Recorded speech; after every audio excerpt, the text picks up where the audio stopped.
Krásné, přímo ohnivé, exotické tanečnice si podmanili setmělý Zlínský zámek. Spousta návštěvníků se těšila také z mnoha dalších věcí v rámci cestovatelské výstavy Shangri-La.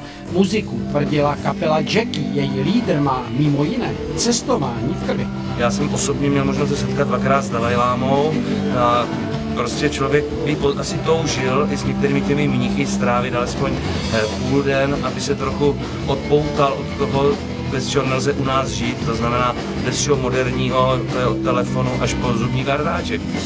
Výstava na Zlínském zámku zve do končin pro normálního smrtelníka hodně vzdálených, ovšem pro cestovatelský vele zdatného primátora Zlína není Nepál a okolí i díky letošní dovolené ničím neznámým. Právě nedávno jsem si tady k těmto krásným horám přičipnul opět a můžu říct, že jsem rád, že nám Ruda Švaříček tady zprostředkoval tady ty krásné jednak fotky a jednak i ty vůně toho Tibetu, Nepálu a Bhutánu. Hlavní protagonista a spoluautor výstavy, ten má exotické kraje doslova na denním pořádku. Letos ho čeká ještě spousta tajemných a unikátních cest. Letošní rok opakovaně Bhután. Byli jsme v Indii, v Nepálu, v Africe, Kongo, Rwanda, Burundi, Kenia, Uganda. Bylo to hodně.